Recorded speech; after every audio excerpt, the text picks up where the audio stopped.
Bapak Ibu yang sudah hadir, terima kasih banyak. Yang saya hormati ada Bu Ani Nur, ada Bu Happy, ada Bu Lydia, Alhamdulillah. Ada Pak Rida tadi yang sedang ngaringkuk katanya, mungkin sedang sakit.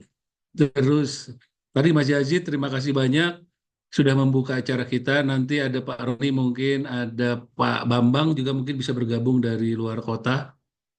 Terima kasih banyak dan ada Bapak Ibu dosen lain yang tadi saya perhatikan, saya tidak bisa sebutkan satu-satu. Mahasiswa sekalian telah hadir di ruangan ini. Atau Bu Rahil udah hadir belum, Mas? Sudah. Oh sudah, Bu Rahil juga terima kasih banyak sudah hadir. Em, saya sangat semangat hari ini menunggu ini sudah berminggu-minggu lalu adik-adik mahasiswa sekalian karena ini adalah salah satu terobosan yang dilakukan oleh panitia PKM. eh, eh, apa Polban Goes to 1000 proposal itu kita gulirkan kembali, tapi beda seperti tahun lalu. Kita mulainya dari bulan September tahun sebelumnya. Jadi untuk tahun 2025 kita mengejar 1000 proposal, tapi kita gulirkan tahun ini. Bagaimana, apa caranya? Nanti mungkin teman-teman narasumber akan sampaikan, tapi saya bocorkan bahwa nanti akan ada kuota banyak sekali yang akan kita berikan insentif modelnya. Ya, makanya bikinlah sebagus mungkin, seidenya, sekeren mungkin, karena nanti akan diberikan review dan diberikan feedback oleh para juri dan akan diperbaiki untuk tahun depan disubmit ke PKM vokasi, ya. Dan insya Allah mendapatkan pendanaan. Kita perlu ada rekor besar, walaupun kita setiap tahun sudah tembus 48 tahun ini ya, kalau saya tidak salah. Sempat kita juga tembus sampai 300 juta kita pendanaan, tapi mudah-mudahan tahun depan 2026 kita bisa lebih, 2025 kita bisa jauh lebih besar. Dan bocorannya sedikit, ini akan masuk SKP, pendamping ijazah, terus nanti akan ada surprise juga dari akademik, apa nanti memang menjadi salah satu syarat untuk kegiatan di akademik ya. Sangat berharap ini walaupun baru 65 yang hadir, sangat berharap nanti Anda juga menularkan atau menyampaikan kepada teman-teman yang lain karena PKM ini adalah lintas jurusan. PKM ini bukan hanya untuk tingkat awal, tingkat pertengahan atau akhir, tapi ini semua bisa. Jadi kalau tingkat akhir cari adik kelas untuk jadi ketua. Idenya bisa dari Anda. Dari tingkat awal, basic, sorry, tingkat semester 1 2 bisa ajak kakak-kakaknya untuk bergabung dan diwajibkan lintas jurusan. Jadi ini tidak ada alasan sebenarnya Anda sudah mau lulus atau baru masuk, tidak ada. Dan kita akan sekali lagi saya bocorkan ada kuota banyak untuk PKM untuk Polban sehingga tolong submit sebanyak-banyaknya dan akan mendapatkan review, mudah-mudahan diperbaiki lalu dapat. Dan bukan good news-nya bukan hanya untuk mahasiswa ya Pak Yazid dan Bapak Ibu, tapi juga nanti ada insentif juga buat dosennya. Jadi ibu bapak pembimbing tolong dorong adik-adiknya. Kalau nggak salah ada maksimalnya, tapi kita nanti pikirkan kembali. Mudah-mudahan kayak Pak Roni kan bisa sampai puluhan ya, 50 atau 60. Tapi bekerja sama dengan dosen lain. Ya, saya tahu persis Pak Roni luar biasa. Eh, dan itu ya sedikit dari saya. Mohon maaf agak panjang. Sekali lagi tolong semangat, tolong dengarkan baik-baik Bu Ani nanti Bu Happy dan teman-teman narasumber karena mereka punya em, solusi atau punya kunci-kunci bagaimana kita masuk. Em, Harapannya 2025 sekali lagi kita bisa 1000 proposal. Mudah-mudahan mudah-mudahan kita bisa dapat 100 atau 150 proposal yang didanai. Amin. Dan doakan juga ya. Ini seruangan sama Pak Yazid udah teriak-teriak Pak Yazid Timnas Pak Timnas. Dan doakan juga Timnas Oktober ini kita akan memberangkatkan 7 tim ya, Mas. Sama tim nanti dosen-dosen juga akan pergi berangkat. Tolong doakan kami agar lolos masuk minimal mendapatkan juara emas minimal ya. Gold medal. Terima kasih itu saja. Sekali lagi selamat belajar. Itu terima kasih Mas Yazid. Wassalamualaikum warahmatullahi wabarakatuh. Waalaikumsalam warahmatullahi Waalaikumsalam wabarakatuh. warahmatullahi Hatur nuhun wabarakatuh. Pak Tommy atas sambutannya dan memacu semangat kita semua untuk berkreativitas ya, yaitu melalui media PKM. Selanjutnya, acara yang pertama akan diisi oleh Ibu Aninur akan menyampaikan mengenai penjelasan umum tentang program prioritas mahasiswa. Mangga Ibu Ani diperkenankan. Terima kasih Mas Yazid. Selamat sore adik-adik semua. Assalamualaikum warahmatullahi wabarakatuh. Terima kasih. Waalaikumsalam warahmatullahi wabarakatuh. Ya, terima kasih Pak Tommy ya sudah mengawali memberikan semangat untuk adik-adik Polban ya supaya bisa supaya memiliki satu kreativitas yang luar biasa gitu yang berbeda dari biasanya dan kita sama-sama ingin mencapai 1.000 proposal di tahun 2025. Berarti ini tidak hanya dari kami tetapi harus ada kerjasama juga dari adik-adik ya. Kita saling bekerja sama untuk mencapai itu. Saya izin share screen untuk menyampaikan materi terkait PKM 2024 ya. Kenapa 2024? Karena PKM tahun 2025 ini belum ada pedomannya. Jadi kita masih menggunakan PKM 2024. Dan PKM 2024 ini masih sama dengan, maaf, biasanya sama dengan PKM yang sebelum-sebelumnya. Jadi kalau kita punya panduan PKM tahun 2025 nanti, perbedaannya itu hanya sedikit sekali perbedaannya ya. Jadi kita masih bisa menggunakan pedoman PKM yang tahun 2024 ini ya. Apakah sudah terlihat materi yang akan saya sampaikan? Sudah, Bu, tapi Sudah belum ya. dimaksimalkan. Ya, ini akan saya maksimalkan. Ya. Baik, jadi dengan pedoman PKM tahun 2024 ini ya, mudah-mudahan adik-adik masih bisa terbuka, terutama yang baru mengenal apa sih itu PKM gitu ya. Kalau yang sudah pernah ikut, meskipun maaf, proposalnya jadi, kemudian sudah diajukan, tidak didanai, berarti adik-adik sudah pernah merasakan, oh seperti itu melakukan pembuatan proposal PKM. Oh seperti itulah PKM ya. Jadi kira-kira seperti ini mengenai PKM ya. Di sini materi yang saya berikan bukan saya yang membuat, tapi ini juga kami ambil dari sosialisasi PKM di pusat, di nasional. Jadi standar yang kita gunakan juga adalah standar untuk mencapai proposal didanai untuk tingkat nasional ya. Jadi tidak tingkat Polban lagi.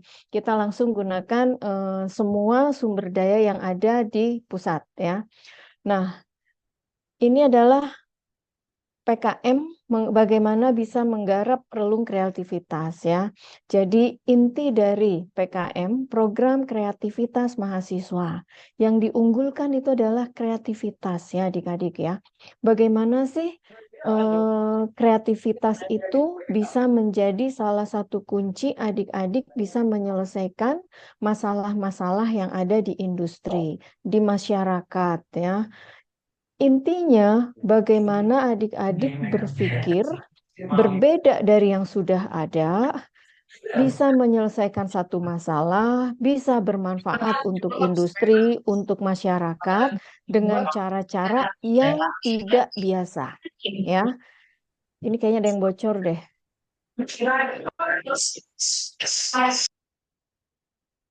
Ya.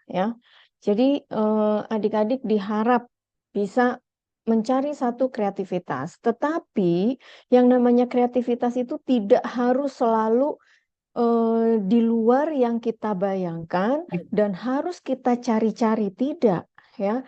Tetapi bagaimana masalah yang sederhana pun bisa kita bantu diselesaikan dengan cara yang biasa. Nah, yang biasa ini menurut kita, tetapi di masyarakat atau di industri ini menjadi sesuatu yang berbeda gitu ya. Penyelesaiannya itu tidak harus mencari yang wah, tetapi yang bermanfaat. Karena yang dicari adalah kebermanfaatan dari teknologi yang kita berikan pada yang memberikan dampak pada industri atau masyarakat itu. Sehingga bagaimana kreativitas ini akan fokus pada penyelesaian hal-hal yang harus kita pahami dengan pendekatan-pendekatan keilmuan adik-adik ya. Fokusnya ini adalah satu hal ya, new things atau new idea ya. Kemudian di sana ada inovasi dan invensi ya. Kalau kita lihat ya, banyak hal itu sebenarnya sudah dilakukan oleh adik-adik ya. Misalnya adik-adik ketika ada di kelas diminta oleh dosennya ya, coba cari tahu bagaimana Nah, mencari tahu bagaimana adik-adik sudah mulai memikirkan, menerapkan satu teknologi yang diberikan di kelas berupa teori ke dalam satu penyelesaian masalah di industri, gitu ya. Jadi kalau kita bisa berpikir ya, beberapa hal mengatakan bahwa inovasi itu contohnya ya, kewirausahaan itu harus ada salah satu yang baru ya. Kalau kita jualan donat ya, kemudian kita buka toko, itu dua-duanya lama. Donat itu adalah produk lama. Kemudian kita buka toko itu adalah cara lama dalam kita menjual produk ya. Tetapi sekarang saya masih punya donat, tapi saya menjualnya dengan cara online. Itu adalah cara yang baru. Di situ muncul inovasi. Inovasinya apa? Menjual donat melalui online. Ya, itu sudah masuk dalam satu kategori inovasi. Ya, ada sesuatu yang baru yang diterapkan sehingga saya bisa menjual donat dengan cara yang baru dan dampaknya saya mampu menjangkau pasar yang lebih luas. Ya, itu satu. Yang baik yang bagaimana? Saya punya donat, tetapi bukan donat yang biasa saja. Donat yang aneka rasa dibuat dengan misalnya ya tepung gluten free sehingga orang yang punya penyakit tertentu bisa mengkonsumsi donat dengan cara online. Itu dua hal yang baru. Produknya baru, caranya baru. Itu inovasi yang luar biasa karena kita menemukan dua langkah baru, produknya dan caranya. Tetapi dengan satu pun kita sudah bisa mengatakan bahwa orang itu sudah mampu menerapkan satu inovasi baru dalam penyelesaian suatu masalah ya. Tapi ini hanya satu contoh yang sederhana ya. Nanti adik-adik bisa menerapkan di keilmuan adik-adik di sana ya. Oke. Yang penting di sini adik-adik bisa memahami makna kreativitas itu apa ya. Nah, kreativitas itulah yang akan menjadi salah satu kunci penilaian utama di dalam program PKM ini ya.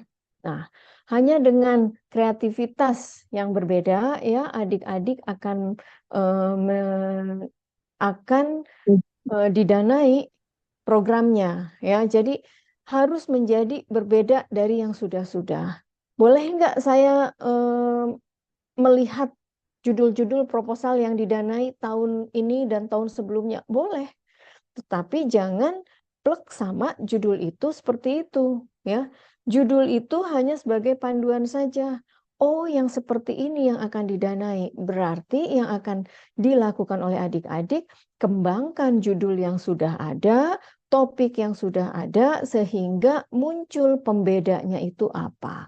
Harus selalu ada pembeda dari program-program yang sudah ada yang sekarang ini. Ya, tadi boleh produknya berbeda, boleh caranya berbeda, boleh penyelesaiannya berbeda, boleh apapun, tetapi harus berbeda dari yang sudah ada, ya, gitu adik-adik.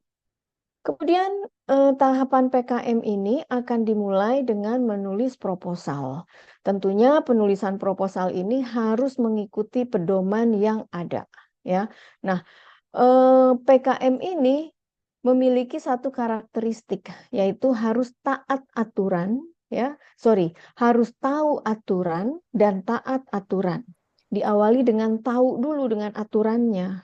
Kemudian kita harus taat dengan aturannya. Kenapa seperti itu? Karena jumlah proposal yang masuk ke nasional, ke Belmawa, itu bisa mencapai 50.000 proposal dari seluruh Indonesia. Sementara dana yang tersedia sangat terbatas. Mungkin hanya sekitar 10% dari total proposal yang masuk itu akan didanai. Sehingga proposal yang luar biasa yang akan didanai dan dijalankan. Ya, jadi sangat ketat bagaimana proposal bisa didanai. Ya, nah salah satu kriterianya adalah taat aturan. Taat aturan itu bagaimana? Baca pedoman PKM tahun terbaru. Kalau saat ini masih tahun 2024. Contoh, Margin harus ukurannya sekian, ikuti. Halaman harus ukurannya sekian, ikuti. Ya, nah itu semua harus sesuai dengan panduan. Ya, nanti proposal adik-adik memang ketika masuk akan kami review, kesalahannya akan disampaikan. Ya, jadi ketika adik-adik sudah tahu aturannya, adik-adik taati aturannya. Ya, karena ini berlaku secara nasional.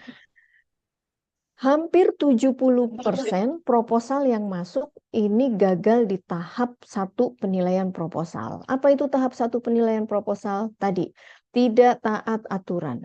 Spasinya tidak 1,15 ya. Kertasnya bukan ukuran A4 ya. Kemudian jenis tulisannya bukan Times New Roman 12 ya. Nah, salah satu itu tidak diikuti, gagal proposal adik-adik. Jadi percuma kalau mau ikut PKM, ikuti aturannya ya, itu. Kemudian setelah proposal lolos di tahap 1 akan ada penilaian tahap 2. Tahap 2 itu baru menilai kreativitas. Sangat disayangkan kalau adik-adik kreativitasnya tinggi tapi sudah gagal di tahap 1 karena tidak ikut aturan itu ya.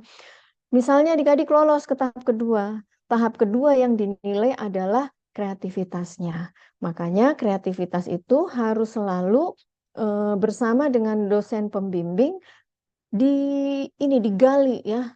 Kemudian apa pembedanya? Kenapa ini harus diajukan? Kenapa topik ini sekarang harus diajukan ya? Nah, itu harus kita cari manfaatnya, kemudian keunikannya ya, kemudian bagaimana bedanya dengan yang lain ya. Nah, itu akan dicari ya. Lolos tahap kedua diumumkan, adik-adik baru akan dilaksanakan. Ya, alhamdulillah Polban dapat 48 tahun ini ya, udah 2 tahun ini kita dapat sekitar 40-an ya. Yang sebelumnya itu kita ada di belasan. Jadi meningkatnya sudah 2 tahun ini meningkatnya kita sudah 3 kali lipat ya. Nah, Pak Tommy ingin tahun ini kita nyampe 100-an ya, berarti ya kita harus sama-sama kerja keras ya. Ketika dilaksanakan ada juga aturannya ya, ketika didanai kemudian dilaksanakan ada aturannya. Apa aturannya?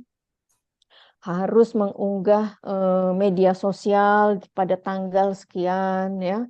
Kemudian harus membuat menyusun di dalam satu logbook ya. Semua itu ada aturannya. Itu dilakukan pada saat pelaksanaan dan dimonitor dalam konteks PKP 2 ya. Nah, yang lolos PKP 2 yang sudah baik dilaksanakan minimal sampai dengan 80% itu bisa masuk ke PIMNAS ya. Jadi pelaksanaannya sangat ketat dan ini hanya 3 sampai 4 bulan saja ya. Nah, tapi ketika adik-adik bisa sampai PIMNAS, yang 7 kelompok ini ya yang akan masuk PIMNAS, nanti ada di PIMNAS rasanya pasti beda. Bagaimana adik-adik mengalahkan sekian puluh ribu proposal dan adik-adik ada di sana. Ya, itu rasanya wah udah sampai merinding saya kalau membayangkan itu ya, bagaimana kita bisa sampai ke sana. Mudah-mudahan adik-adik bisa sampai ke sana ya.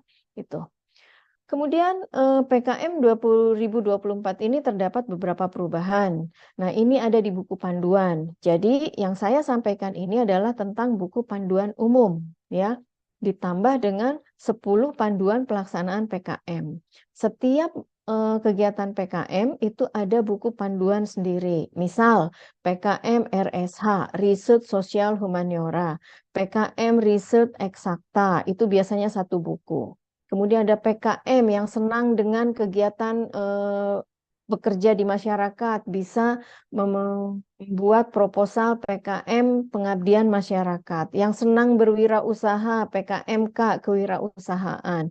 Yang ingin menciptakan suatu produk, PKM Karsa Cipta. Yang senang dengan membuat video, PKM VGK.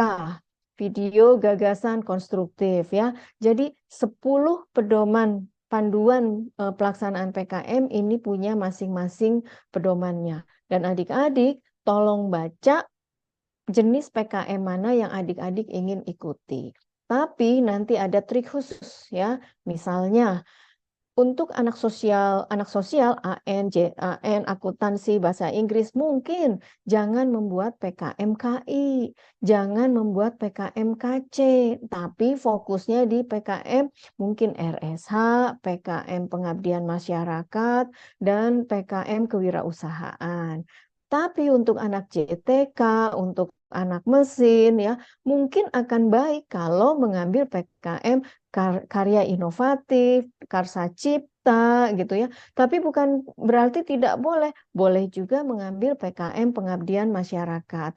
Nah, ini nanti kita akan fokuskan supaya kegiatannya ini link dengan mata kuliah di adik-adik dan bisa menyelesaikan atau membangun inovasi sesuai dengan bidang yang memungkinkan bisa mendapatkan pendanaan tersebut ya. Begitu ya adik-adik ya.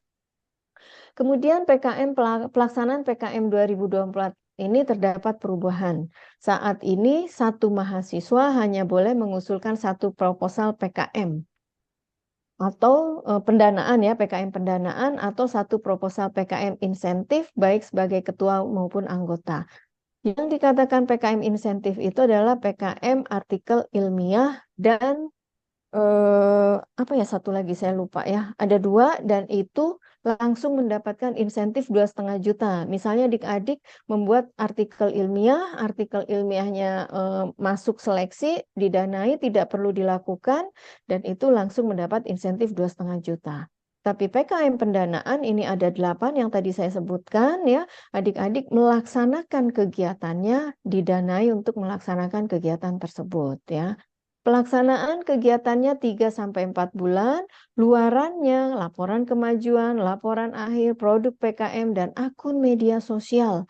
Ya ini yang harus taat di aturannya, ada waktu khusus untuk media sosial ini kapan harus ditayangkan. Ya, kemudian terdapat perubahan juga pada beberapa lampirannya. Ya. Kemudian jenis PKM ya, jenis PKM ini yang pendanaan ini ada 8 yang tadi saya sampaikan ya, ada riset eksakta, riset sosial humaniora, PKM kewirausahaan, pengabdian masyarakat, PKM PI, penerapan iptek, karsa cipta, KC, karya inovatif, KI, dan video. Tahun sebelumnya video ini masuk ke dalam PKM insentif, tapi sekarang video ini masuk ke dalam ke dalam PKM pendanaan. Yang insentif itu adalah GFT, gagasan futuristik tertulis, dan PKM artikel ilmiah. Nanti skema masing-masing PKM ini akan dijelaskan oleh teman-teman yang lain ya, tim dosen yang lain. Nah, ini pedoman ini ada di buku pedoman umum. Nanti adik-adik juga bisa download ya, bisa membaca ya, bahwa untuk masing-masing kegiatan PKM ini sudah ada berapa jumlah mahasiswanya ya. Di sini harus ada, bukan harus ada, disarankan untuk lintas jurusan, lintas prodi, dan lintas angkatan. Nah, adik-adik jika ada kata disarankan, mohon menjadi wajib karena itu menjadi penilaian khusus ya. Jika itu dilakukan oleh lintas angkatannya sudah, tetapi tidak lintas prodi. Nah, adik-adik wajib lintas prodi. Misal dari mahasiswa kewirausahaan di mahasiswa bahasa Inggris perlu teman dari akuntansi untuk menghitung ya, perlu teman dari administrasi niaga untuk membantu proses administrasi bisnisnya. Nah, itu tolong bisa dilakukan secara lintas prodi atau lintas jurusan ya. Kemudian pendanaan ini tadi sudah ini ya, PKM RSH ini apa ya, keunikannya, bukan keunikan, kekhususannya adalah di validitas data dan keterbaruan ide. PKMKI produknya siap produksi, skalanya 1:1 ya. Jadi ukurannya itu harus ukuran sesungguhnya ya KI ini ya. PKMKC ini produk karsa berupa prototipe, purnarupa, atau model ya. Jadi masih boleh produknya itu berupa prototipe saja ya. Ini akan menjadi seperti ini gitu ya. Kemudian PKMPI solusinya pemecahan permasalahan di mitra ya. PKMK produk usaha berupa barang atau jasa atau sesuatu yang baru. Sangat tidak disarankan adik-adik untuk PKM kewirausahaan akan menjual makanan. Ya, sangat tidak disarankan. Kecuali makanan itu benar-benar sudah unik. Karena sampai dengan tahun ini makanan itu tidak menjadi prioritas untuk dijual. Apalagi nanti yang menjualnya itu anak dari jurusan mesin misalnya, dari sipil, tidak disarankan untuk itu. Jadi kalau mau membangun PKM kewirausahaan, tolong produknya itu adalah yang baru, jenis jasanya yang baru, atau sistem atau teknik penjualannya itu yang baru ya. Kemudian PKM pengabdian masyarakat ini kekhasannya merupakan satu solusi pemecahan masalah mitra. Dan PKM VGK ini solusi pemecahan masalah SDGs dalam bentuk video. Saya yakin adik-adik sudah sangat paham tentang SDGs ya, Sustainable Development Goals. Kalau ada yang belum paham, silahkan baca Sustainable Development Goals karena itu juga menjadi salah satu roadmap pengembangan keilmuan atau pengembangan bisnis industri yang ada di Indonesia juga ya. Kemudian insentif itu ada 2, PKM GFT merupakan gagasan pemecahan masalah besar jangkanya panjang. Berapa panjang sih? Tidak perlu diselesaikan sekarang, tetapi gagasan saya mungkin akan diselesaikan 3 tahun, 5 tahun ke depan dengan cara seperti ini gitu ya. Misalnya, pemecahan masalah stunting di Indonesia. Tapi stunting di Indonesia ini baru bisa dipecahkan nanti gitu ya, tidak sekarang di tahun 2030 dengan cara seperti ini. Itu gagasan jangka panjang ya. Kemudian PKMAI merupakan artikel ilmiah berisi kegiatan yang sudah dilaksanakan secara berkelompok. Jadi artikel ini disusun dari kegiatan akademis yang sudah dilaksanakan secara berkelompok. Misal, adik-adik di lab membuat suatu produk. Nah, pembuatan produk itu bisa proses pembuatan produk sampai dengan produknya jadi, tentu ada latar belakangnya, ada metodenya. Nah, ini sampai dengan jadi bisa dibuat artikel ilmiahnya, ya, begitu. Kemudian ini yang harus dipahami bahwa proposal tidak dibuat menggunakan kecerdas buatan atau artificial intelligence. Sekarang semua orang sudah bilang, oh gampang ya, kita tinggal minta aja ide kita ke ChatGPT. Tolong dong ChatGPT buatkan. Nah ini tidak. Kalau ini sampai ketahuan langsung di-drop ya proposalnya ya. Kemudian sudah melalui proses cek kesamaan dengan menggunakan Turnitin atau perangkat lunak lainnya, khusus untuk PKMAI. Ya, jadi tolong tidak menggunakan AI di sini untuk mengenerate proposal adik-adik. Ya. Kemudian untuk anggaran di sini APTV itu anggarannya antara 6 sampai 10 juta dan adik-adik boleh mengajukan sesuai dengan anggaran yang dibutuhkan tetapi harus antara rentang 6 juta sampai 10 juta. Kalau adik-adik mengajukan ke APTV cuma 5 juta, proposal otomatis gagal ya. Jadi antara itu. Mengajukan 11 juta gagal. 11 juta bisa diajukan 10 dari APTV, 1 juta dari Polban. Karena di sini PT ini, Polban ini wajib juga mendanai kegiatan masing-masing proposal itu sebesar 500 sampai 2 juta ya. Kemudian pihak lain jika adik-adik misalnya bekerja sama dengan industri, ada industri yang mau gitu ya. Ini hanya maksimum sampai dengan 1 juta ya, atau dari desa karena mau sekali, desa juga maksimum sampai 1 juta. Jadi maksimum total biaya yang diajukan oleh adik-adik itu sampai dengan 13 juta ya. Kemudian ini jenis pengeluarannya nanti adik-adik bisa lihat ya. Ini juga tidak diperkenankan untuk apa saja ya. Ini nggak boleh, itu nggak boleh. Jadi uangnya untuk apa? Nah nanti di buku panduan ada ya adik-adik untuk apa saja yang boleh digunakan biaya yang sampai dengan 13 juta itu ya. Kemudian penilaiannya ini tahap 1 adalah penilaian administrasi. Seperti yang tadi saya sampaikan. ya. Administrasi itu adalah taat aturan pada buku panduan PKM. Harus benar-benar diikuti gitu ya. Tahap 2 penilaian substansi ya. Jadi kalau tidak lolos tahap 1 tidak mungkin mencapai tahap 2 ya. Jadi pastikan lolos dulu tahap 1. Tahap 2 mudah-mudahan bisa lolos juga ya.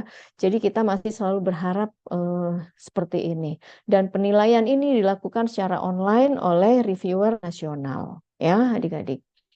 Kemudian fokus penilaiannya satu kreativitas, yang kedua adalah kemutahiran, yang ketiga adalah metode, dan keempat adalah prediksi kemanfaatan atau potensi khusus dari program yang adik-adik akan sampaikan. Nah, 4 hal ini akan menjadi penting ya. Saya lupa berapa persentase dari masing-masing masing-masing penilaian ini, tetapi pastikan bahwa komponen proposal adik-adik mencapai 4 fokus ini ya. Proposalnya nggak banyak adik-adik, hanya 10 halaman ya. Dan jangan lebih dari 10 halaman, halaman intinya ya. Jangan dikasih cover ya. Jangan dikasih ini, hanya ditulis yang diperbolehkan saja ya. Nah, itu yang bisa saya sampaikan adik-adik ya. Saya kembalikan ke Mas Yazid. Terima kasih. Mudah-mudahan adik-adik memiliki memiliki keinginan untuk segera membuat proposal PKM-nya. Demikian Mas Yazid, saya kembalikan. Assalamualaikum Baik, warahmatullahi terima kasih banyak Bu wabarakatuh. Ani atas pemaparan mengenai gambaran umum penjelasan umum PKM. Kemudian untuk selanjutnya tentang PKM pendanaan yang akan disampaikan oleh Ibu Happy. Mangga Ibu Happy tentang PKM KC, PKM KI, PKM PI. Mangga Bu. Baik, Bismillahirrahmanirrahim. Assalamualaikum warahmatullahi wabarakatuh. Waalaikumsalam. Ya. Apakah suara Ibu terdengar jelas? Cukup jelas. Iya, baik. Izin share screen ya. Oke, ini agak berbeda namanya ya. Jadi Bu Ani, kalau sekarang saatnya sudah Polban goes to Pimnas. Gitu nih teman-teman, Bu Ani dan kawan-kawan di tim. Masuk timnasnya 20 proposal dan yang menang 10 proposal dulu deh gitu ya. Ini judul-judul yang mungkin bisa kita propose ke depan ya, tapi tetap untuk masuk ke Pimnas ini diawali dari 1000 ya, 1000 proposal. Baik, saya lanjutkan ya. Oke, ini saya search apa ini dulu. Oke, sebentar. Nah, ini kita awali dulu dari semangat kita sore ini ya. Silakan kalau perlu dicatat, yang penting semangat walaupun sudah sore ya. Baik. Di sini apa namanya? Mengenai ini ya, sebentar saya coba. Oke, master pointer ya. Ibu akan menjelaskan 3 skema ya, yaitu Karsa Cipta, kemudian karya inovatif dan penerapan iptek. Di sini ada 2 bagian ya yang akan dijelaskan, mungkin sekilas saja karena waktunya juga terbatas, yaitu syarat administrasi dan syarat substansi seperti itu. Nah, kunci pertama seperti yang tadi menyambung dari apa yang dijelaskan oleh Bu Ani Nur gitu ya, bahwa tujuan pertama yang perlu diperhatikan gitu itu adalah teman-teman ini ya atau adik-adik mahasiswa itu mengetahui betul aturannya ya. Jadi kuncinya adalah kita betul-betul membaca panduan dengan teliti. Ini teliti ya. Kemudian hati-hati dan menyeluruh.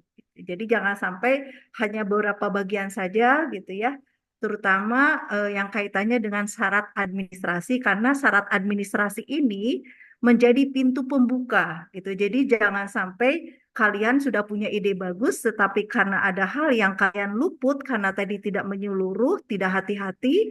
Di sisi lain kalian sudah taat aturan, di sisi lain kalian sudah mengikuti panduan, tapi ada bagian yang kalian luput, yang sebetulnya ini menjadi kunci diterima atau tidaknya proposal. Sedangkan ide yang sudah dituangkan di dalam proposal itu sangat baik. Nah, ini jangan sampai terjadi. Oleh karena itu, di sini betul-betul membaca panduan dengan teliti, hati-hati, menyeluruh, apakah ukuran kertasnya, marginnya, gitu ya.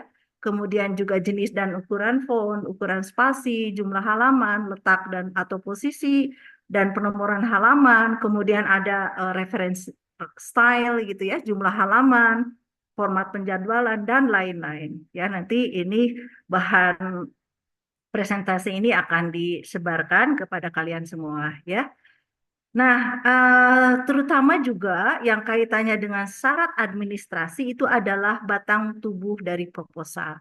Jadi artinya subbab-subbab yang perlu kalian cantumkan, terutama di 3 skema tadi, karena tugas Ibu menjelaskan 3 skema ya, yaitu KC, Karsa Cipta, kemudian ada karya inovatif, dan satu lagi penerapan IPTEK, maka kita perlu memperhatikan batang tubuh proposalnya ya. Jadi yang bagian kiri ini adalah untuk yang Karsa Cipta. Nah, di Karsa Cipta ini di sini apa namanya? Dari mulai daftar isi gitu. Tadi tidak ada sampul gitu ya, tidak ada lembar pengesahan, kita langsung loncat ke daftar isi. Kemudian bab satunya di bagian pendahuluan, bab duanya adalah tinjauan pustaka, kemudian bab 3 itu adalah tahap pelaksanaan ya. Tahap pelaksanaan, kemudian bab 4-nya adalah biaya dan jadwal kegiatan, kemudian berikutnya adalah daftar pustaka. Nah, yang tadi 10 halaman itu adalah dari mulai bab 1 pendahuluan sampai ke daftar pustaka. Itu wajib 10 halaman maksimal, seperti itu. Nah, lampiran ini terdiri dari biodata, ketua dan anggota, termasuk juga dosen pendamping, kemudian justifikasi anggaran. Nah, justifikasi anggaran tentunya nanti ada format tersendiri yang telah diberikan di buku panduan ya atau di buku pedoman. Kemudian susunan organisasi tim pelaksana dan pembagian tugasnya, kemudian surat pernyataan ketua pelaksana, lalu gambaran teknologi yang akan dikembangkan. Nah, kemudian kalau KI ini juga hampir sama ya, tahap pelaksanaan sama seperti yang di KC gitu ya. Ini tahap pelaksanaan, biaya dan jadwal, kemudian anggaran. Jadi ini sama ya seperti itu untuk KI. Nah, untuk PI juga sama, namun khusus untuk PI nanti ada syarat yang akan dijelaskan berikutnya ya, seperti itu. Nah, nanti coba saya sambungkan lagi dengan batang tubuh dari proposal tadi ya. Nah, kegiatan PKM ini dari 3 skema, ini ada Karsa Cipta, ada karya inovatif, kemudian ada penerapan IPTEK. Kalau kita ngambil dari apa ya pemahaman tentang Karsa Cipta gitu dari atau disingkat dengan KC, Karsa itu adalah hasil observasi, hasil riset. Jadi bukan proses risetnya, bukan proses observasinya, tapi hasilnya. Namun membutuhkan implementasi gitu ya. Nah, jadi Karsa itu adalah hasil observasi, hasil riset yang di situ membutuhkan tahapan implementasi dari hasil observasi atau riset. Kemudian kalau karya berarti ada produk, gitu. Ada di situ inovatif, ya.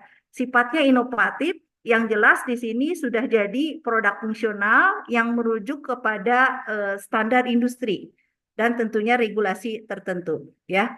Sedangkan untuk PI penerapan IPTEK ini yang jelas yang namanya kata kuncinya penerapan berarti ada mitra yang menggunakan apa namanya produk yang berbasis dari perkembangan ilmu dan pengetahuan ya yang selama ini kalian dapatkan di bangku kuliah gitu ya ataupun dari hasil literasi kalian seperti itu. Jadi di sini cerminan IPTEX-nya berkontribusi dari akademisi ya. Dalam hal ini kalian beserta dosen pembimbing untuk masyarakat produktif. Jadi penerapan IPTEK ini dikhususkan untuk apa penggunanya itu adalah masyarakat produktif.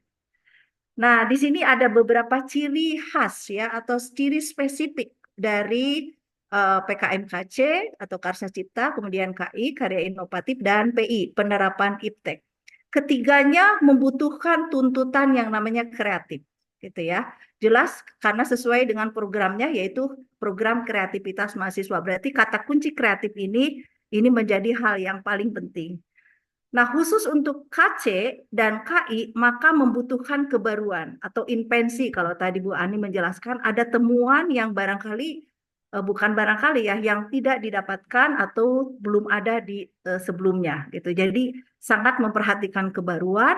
Namun khusus PI bisa jadi tidak baru, tetapi kita membuat produk, lalu ada mitra produktif. Mitra produktif itu adalah kelompok mitra atau kelompok di masyarakat yang punya bisnis tertentu atau punya kewirausahaan tertentu dan ingin meningkatkan profitnya, lalu hadir produk kita yang dapat membantu meningkatkan profit tersebut. Nah, itulah yang disebut dengan mitra produktif. Jadi mitra produktif itu mitra yang memang berorientasi kepada produktivitas bisnis seperti itu ya.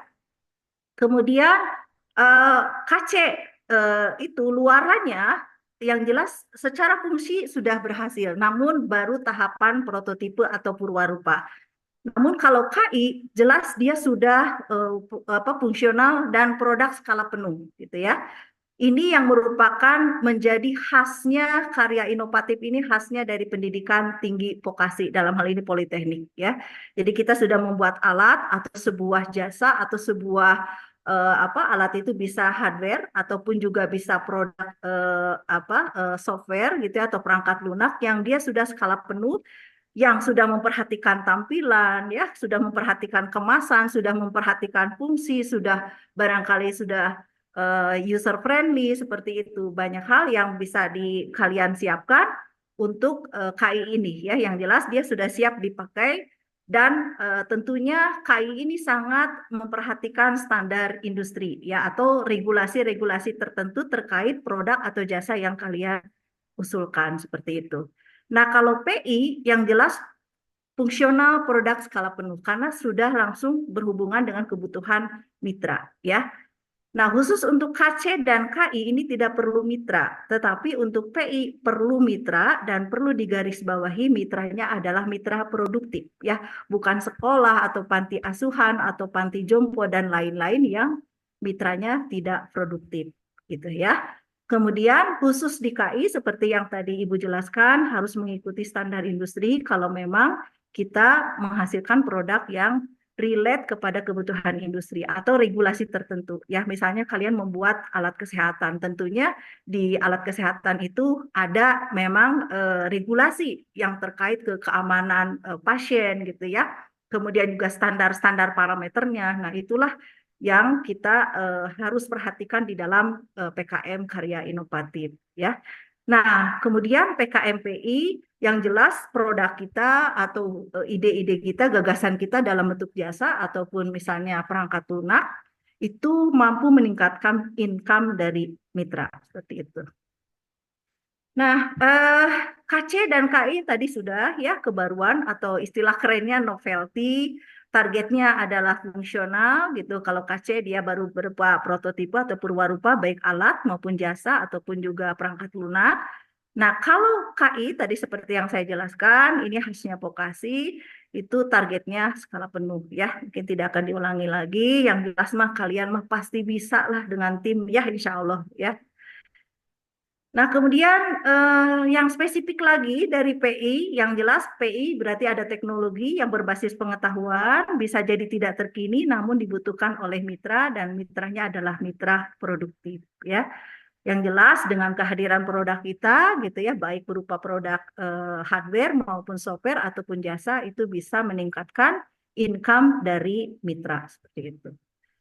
Nah, ini luarannya nih. Nah, ini luaran ini menjadi hal yang sangat penting ya, terutama nanti dilihat dari klaim luaran yang kalian janjikan di dalam proposal, dan ini jelas-jelas sudah di-guide di dalam buku pedoman ya atau panduan. Yang pertama kalau KC tadi karena memang ditargetkannya hanya prototipe atau purwarupa, silakan sampai purwarupa ya. Kemudian laporan kemajuan, laporan akhir, dan tadi ada akun medsos, silakan. Banyak sekali ya saat ini berbagai platform digital untuk kalian bisa melakukan branding terhadap produk-produk yang kalian buat ya. Kemudian HKI, nah ini sifatnya tambahan. Karena karya cipta tentunya bagus sekali kalau kita punya HKI ya. hak kekayaan intelektual yang dicatatkan seperti itu. Kemudian kalau PKMKI berbeda dengan KC di luarannya sudah skala penuh, sudah berupa alat yang sudah jadi final gitu ya. Laporan kemajuan sama, laporan akhir, akun medsos sama, yang tentunya nanti medsos ini akan ada penjadwalan yang periodik ya, yang di situ dinilai gitu, apakah per 3 bulan, apakah per 1 bulan, itu tolong dilihat lagi di dalam panduan ya. Kemudian juga ada HKI, karena baik KC maupun KI ini sangat memperhatikan kebaruan, sehingga kalau kita punya gagasan segera dicatatkan supaya secara hukum kita sudah memiliki hak yang penuh terhadap ide kita gitu ya. Kemudian kalau PI, nah tambahannya PI dengan yang lainnya itu adalah buku pedoman mitra. Ini sangat penting ya, how to-nya atau bagaimana dioperasikannya alat yang kita persembahkan untuk mitra seperti itu. Minum kopi dulu, nggak ada kopi, lanjut saja ya. Nah, ini jenis PKM ini itu syarat spesifik lainnya gitu ya, yang perlu diperhatikan. Pertama, kegiatan harus sesuai atau relevan dengan bidang ilmu ketua. Nah, ini hati-hati. Jadi ketika menunjuk ketua atau menetapkan ketua, jangan sekedar mau gitu ya, atau jangan sekedar bersedia atau ditunjuk, tetapi juga harus memperhatikan dengan bidang yang kalian usulkan di dalam proposal. Kemudian ini ya, kalau apa yang disukai di dalam buku pedoman sebaiknya kita buat wajib gitu ya, supaya faktor untuk keberhasilannya ini bisa menjadi lebih tinggi ya. Silakan lintas prodi dan jurusan, karena networking ini sangat baik ya. Bila perlu juga lintas angkatan. Kemudian usahakan ketua itu bukan mahasiswa tingkat akhir ya, karena nanti biasanya kalau di PKM nasional itu akan di semester depan. Nah, dikhawatirkan mahasiswa tingkat akhir ini keburu sidang dan lulus gitu menjadi alumni gitu ya. Jadi ini mohon untuk ketua itu tidak mahasiswa tingkat akhir ya. Silakan menjadi anggota saja. Kemudian untuk PI sama dari 1 sampai 4 ya, namun ditambahkan surat pernyataan mitra dari mitra yang produktif tadi. Nah, ini ada warning yang ingin saya ingatkan ya di sini, dan ini beberapa kasus terjadi. Yang pertama, proposal tidak sesuai dengan kaidah penulisan proposal PKM yang ada di panduan. Ini fatal ya. Mungkin cuma satu yang tidak sesuai, apakah menyimpan nomor halaman ataukah misalnya yang harusnya di kanan bawah, semuanya di kanan bawah, karena berbeda antara penomoran halaman yang daftar isi gitu ya, kemudian juga daftar isi dengan bagian batang tubuh dari proposal gitu, itu berbeda ya. Jadi sangat diperhatikan baik-baik, penomorannya ada menggunakan Romawi, ada yang menggunakan huruf Arab, ini juga sangat diperhatikan ya. Kemudian ketua tidak inline dengan bidang PKM gitu. Nah, misalnya tentang akunting gitu, murni tidak ada teknologi di situ, tetapi yang mengetuainya misalnya orang elektro seperti itu ya, atau mahasiswa elektro. Kemudian ini juga nih, ada kata penelitian di dalam PKM KC, KI, dan PI. Sekali lagi, KC saja itu tahapan penelitiannya sudah selesai. Jadi ketika kalian menjelaskan di bab 3 barangkali itu bukan lagi tahapan penelitian, tapi tahapan pelaksanaan. Penelitiannya sudah selesai. Jadi kalau Ibu misalnya reviewer, lalu Ibu Control F menemukan kata penelitian, maka ini bisa menjadi rejection, gitu ya. Jadi tolong diperhatikan, tidak ada kata penelitian di situ, tapi sudah berupa siap untuk diimplementasikan. Kemudian contoh lain, misalnya kalian membuat produk atau alat, tapi baru sebatas purwarupa, cuma kalian memilih skemanya KI atau PI, gitu. Nah, ini juga fatal, ya. KI dan PI ini membutuhkan tuntutan produk yang sudah skala penuh, ya, seperti itu. Kemudian ini juga sering terjadi mungkin ya, kopas dari template temennya atau grup-grup yang lain gitu, kaitannya dengan biodata gitu ya. Di situ nama skemanya gitu, ini berbeda ya. Misalnya kalian mendapatkan template atau mendapatkan contoh lembar pengesahan punya temannya PKM KC. Sedangkan kalian mengusulkan PKMPI, lupa tuh KC-nya belum diganti dengan PI. Nah, ini juga fatal. Jadi betul-betul tadi kata kuncinya teliti, hati-hati, menyeluruh ya, seperti itu.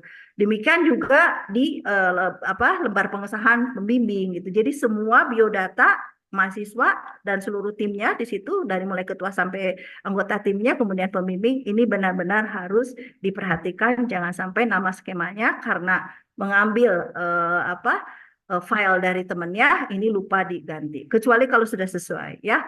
Kemudian tanda tangannya digital. Nah, ini tolong diperhatikan, kita sangat concern di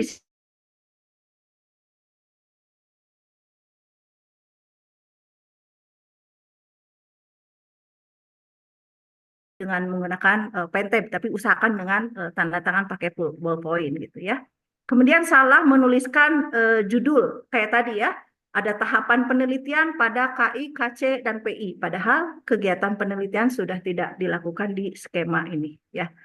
Nah, ini beberapa kriteria penilaian proposal. Kita bisa lihat dari bobot yang tertinggi ternyata untuk KC, KI gitu ya, kemudian juga PI ini kemutahiran ini menjadi hal yang sangat diperhatikan ya, walaupun memang di apa namanya di PI kemutahiran tidak ya, maaf ya, kalau di KC dan KI sangat diperhatikan ya, kreativitas kemutahiran di sini sangat diperhatikan.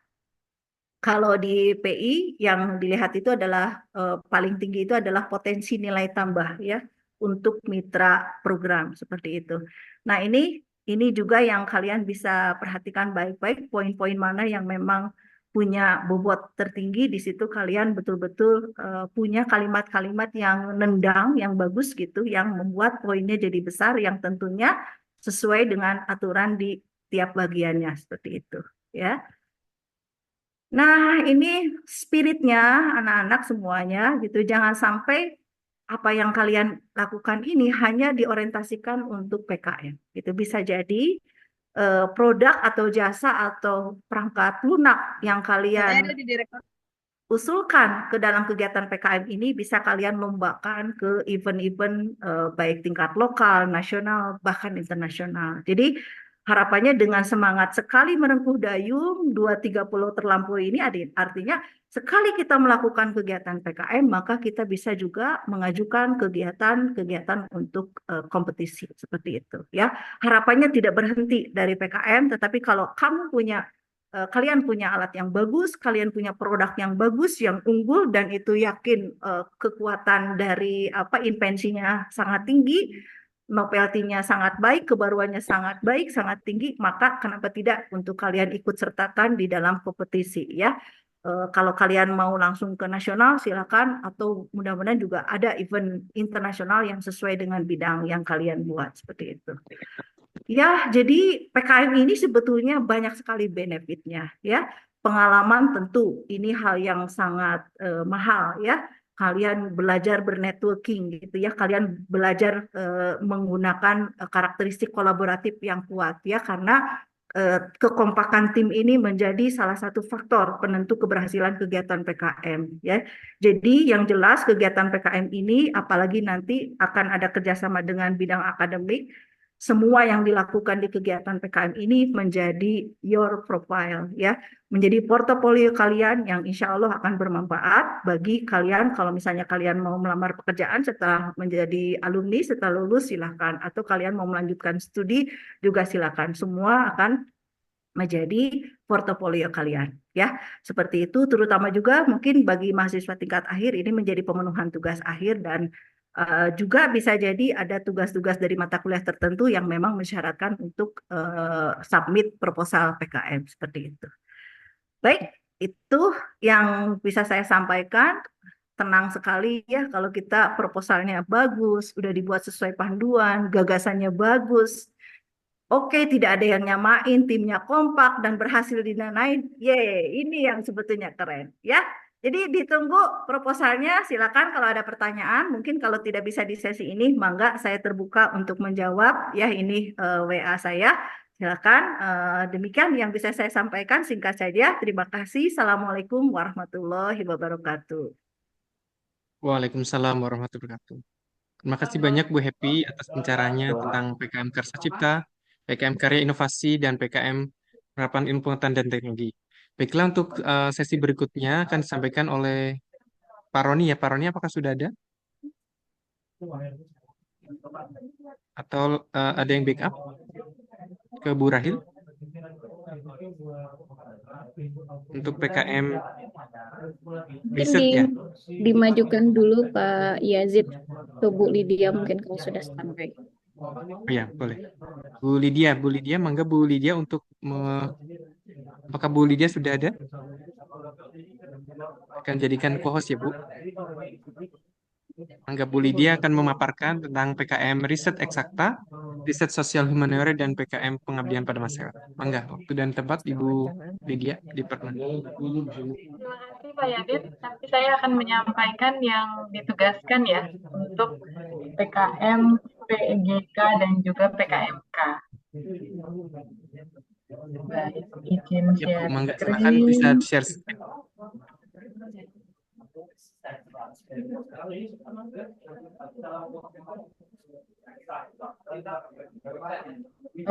Baik, selamat sore para mahasiswa dan juga peserta kalian. Terima kasih untuk kesempatan yang sudah diberikan kepada saya.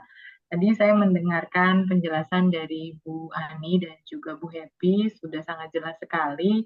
Mungkin saya hanya menyampaikan, meng-highlight rohnya atau isinya secara ringkas, karena waktunya juga 5 menit, untuk PKM, PGK, dan PKMK. Tadi sudah dijelaskan detail ya mengenai teknisnya untuk PKM 2 ini juga, VGK dan juga PKMK. Serta untuk isinya, luarannya, dan kemudian juga teknisnya juga tadi sama Bu Happy sudah dijelaskan mengenai aturan-aturan tentang disiplin untuk aturan yang harus ditaati untuk PKM ini. Baik, kita mulai. Sebenarnya ini saya ambil dari panduan di 2024. Biasanya seperti yang tadi disampaikan oleh Bu Ani ya, tidak terlalu berbeda jauh. Mungkin akan ada sedikit perubahan. Tapi secara inti, maksudnya secara isi, tidak akan berbeda jauh. Nah, di sini untuk PKM Video Gagasan Konstruktif, yaitu PKM PGK. PKM ini sangat menarik ya, kalau kita lihat isinya itu adalah mengakomodasi ketertarikan generasi saat ini untuk mengunggah konten di media sosial. Jadi kalau mungkin adik-adik mahasiswa di sini suka apalagi suka membuka IG, mungkin YouTube, banyak sekali bentuk-bentuk konten media sosial yang difasilitasi dengan banyak platform dan modelnya juga sangat-sangat menarik ya. Bahkan kadang-kadang kalau kita lihat selebgram ataupun YouTuber itu menyewa orang khusus untuk membuat konten-konten kreatif gitu di media sosial. Dan akhirnya menjadi nilai jual yang tinggi gitu. Jadi ini kesempatan juga untuk para mahasiswa kalau memiliki ketertarikan untuk hal ini, tapi tentu saja konten yang akan dibuat di media sosial itu dalam koridor kreativitas kemudian juga keilmiahan dan juga kemanfaatan di sini. Kemudian apa isi gagasannya? Karena ini namanya video gagasan konstruktif. Isi gagasannya adalah memecahkan masalah kekinian di masyarakat terkait isu keprihatinan bangsa dan atau tujuan pembangunan keberlanjutan atau Sustainable Development Goals yang ada 17 itu ya. Nanti di dalam pedoman juga para mahasiswa, adik-adik mahasiswa bisa melihat isinya kurang lebih mengenai apa, nanti bisa disesuaikan dengan bidang adik-adik sekalian gitu, Sustainable Development Goals-nya. Dan saya yakin biasanya kalau yang muda itu, saya juga masih muda gitu ya, kreatif untuk mengungkapkan ide-idenya dan mengungkapkannya di dalam bentuk media sosial. Karena kita tahu ya, sekarang-sekarang ini khususnya Indonesia itu yang paling banyak punya akun media sosial. Bahkan dari jumlah warga Indonesia sekian ratus juta dan penggunanya itu bisa, satu orang bisa punya 2-3 akun media sosial gitu. Jadi orang mulai beralih ke sini untuk mencari informasi dan lain sebagainya. Maka kalau para mahasiswa tertarik untuk hal ini, saya rasa ini menjadi wadah yang tepat, apalagi kalau itu bisa bermanfaat ya, bermanfaat dari banyak hal gitu, bermanfaat ke masyarakat untuk dilihat nanti, kemudian juga untuk akademik juga bermanfaat, lalu pengembangan critical thinking juga, kemudian untuk problem solver juga, di sini akan menjadi sangat bagus gitu. Apalagi buat teman-teman yang suka dengan membuat konten. Jadi ini menjadi konten yang bermanfaat ya, karena teman-teman juga bisa lihat masalah-masalah saat ini yang terjadi dari mulai sosial, ekonomi, kemudian juga masalah yang berkaitan dengan teknologi di SDGs dengan lebih detail. Kemudian ini menekankan gagasan yang bersifat pemecahan masalah dan dibuat dalam konten YouTube ya. Secara khusus bukan, tapi ada juga yang masuk ke beberapa tadi yang disampaikan ya, masuk juga ke Instagram secara berkala progresnya disampaikan di situ. Ada 3 tahap. Yang pertama adalah proses identifikasi masalahnya dulu, apa saat ini yang sedang dihadapi. Kemudian memformulasikannya dalam bentuk gagasan yang solutif dan konstruktif gitu bahasanya gitu. Jadi intinya memberikan solusi lah ya, tidak di awang-awang. Lalu kemudian menyampaikannya dalam bentuk konten video kreatif di YouTube. Jadi di sini dimulai dengan konsepnya dulu, nanti disampaikan konsepnya, sistemnya yang komprehensif seperti apa, kemudian isinya bukan sekedar merancang alat, karena ini ada bagiannya. Kemarin juga sempat jangan sampai salah skema gitu ya. Ininya tentang apa, ternyata masuk di skema yang salah. Karena itu makanya ada penjelasan singkat mengenai masing-masing skema PKM ini. Ini sebagai contoh, tidak hanya merancang sebuah alat atau fasilitas, tapi mengkonstruksikannya secara saintifik, teknis, dan juga memerlukan ada pelibatan berbagai pihak. Para pihak yang nantinya dapat diwujudkan. Jadi ini jadi belajarnya banyak ya, belajar untuk mengungkapkan ide gagasan secara kreatif, kemudian juga ada kolaborasi, nanti bisa dengan kakak kelas, kakak tingkat atau adik tingkat, kemudian juga bisa dari jurusan lain. Kalau sekedar sampai di merancang sebuah alat atau fasilitas ini jadi agak berbeda nantinya ke skematik yang lain. Kemudian memberikan solusi yang logis terhadap permasalahan dan terlihat unsur keterbaruannya atau novelty tadi disampaikan. Jadi ada solusinya ya terkait permasalahan yang ada gitu. Nah, solusinya itu bersifat kreatif dan konstruktif. Kemudian berkaitan dengan masalah yang sekarang-sekarang, semakin baru masalahnya, maksudnya semakin terlihat gitu, itu masalah yang menahun dalam tanda kutip atau masalah yang memang baru-baru ini terjadi, itu semakin baik dan kemudian juga ada solusinya.